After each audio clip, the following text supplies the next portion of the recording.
Desperation turns to jubilation in the NHL playoffs when a trailing team manages to score the tying goal late in regulation to force overtime. That sudden change of emotions would figure to fuel a team's momentum in overtime. But that's not always the case, as evidenced the past 3 nights when a team that squandered a late lead managed to bounce back in overtime and earn a win. Vegas and San Jose each experienced both sides of that roller coaster the past 2 games, with the Golden Knights responding with William Karlsson's goal in overtime in Game 3 at the Shark Tank. That came 2 nights after San Jose saw Nate Schmidt tie Game 2 with 6:32 left, only to end up on the winning side on Logan Couture's power play goal in the second overtime. Vegas edges San Jose 4-3 in overtime, leads series 2-1. 2:04 Logan Couture scored the winner in double overtime to give the San Jose Sharks a 4-3 win over the Vegas Golden Knights, tying the series 1-1. 2:22 You just move on, Vegas coach Gerard Gallant said.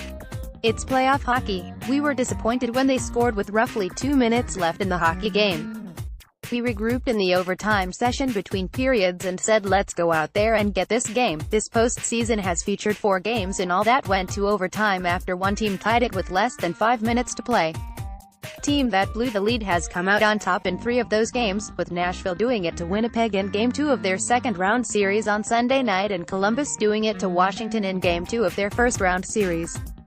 The Blue Jackets are the only team this postseason to force overtime with a goal in the final 5 minutes and win, having done it in Game 1 against the Capitals. For all the talk of late-game momentum, teams scoring those late goals are just 7-8 in overtime the past 2 postseasons. We weren't too happy with this as a team, said Vegas goalie Marc-Andre Fleury, who made Karlsson's winner possible by robbing Couture earlier in the OT. But everyone was relaxed between periods. We talked and we knew what we had to do. Momentum can be very fleeting in the playoffs, whether in a game or a series. In the first 5 days of the second round, no team has won consecutive games in a series. The Sharks will try to put the Game 3 loss in the past and continue that pattern to tie their series at 2 games apiece when they take the ice for Game 4 on Wednesday night, 10 p.m. ET, CBC, it's easy, Couture said. The schedule makers did a good job of playing games every other day, so it's easy to forget about a game when you've got another one coming. We're down 2-1. It doesn't matter how you got there or what the score was in any of the games, we are down 2-1 and we've got a big game. The Bruins will look to do the same when their second-round series against Tampa Bay shifts to Boston for Game 3 on Wednesday night, 7:30 p.m. ET, CBC, Boston won the opener handily 6-2 before falling in Game 2 in Tampa Bay 4-2 on Monday night. I think that feel good from winning. You take that emotion into the next game, Lightning forward Chris Kunitz said.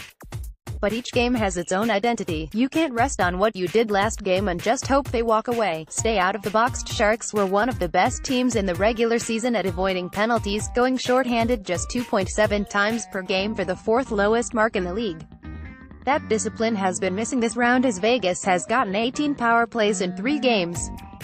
The Golden Knights converted 5 of them, including 2 during a 3-goal barrage in a span of less than 5 minutes of the second period in Game 2. San Jose also went shorthanded twice in overtime for having too many men on the ice and for delay of game. Obviously their 2 power play goals swing the momentum in the second period, but I didn't think our discipline or penalties were a problem. Just one of those nights, Coach Peter DeBoer said. Light the lamp. Braden Point is just the latest player with a big scoring night these playoffs. He had 1 goal and 3 assists for Tampa Bay in the Game 2 win over Boston, marking the 11th time a player has posted 4 points in a game in this postseason. This is just the second time in the last 20 years that there have been at least 11 4-point performances in the first 52 games of the playoffs. He's a special player, and when big games come about, special players take over, and he did that, teammate Tyler Johnson said. I can't say enough about the guy. All tied up even though Vegas now has taken a 2-1 series lead over San Jose. All 4 second-round series stood tied after 2 games.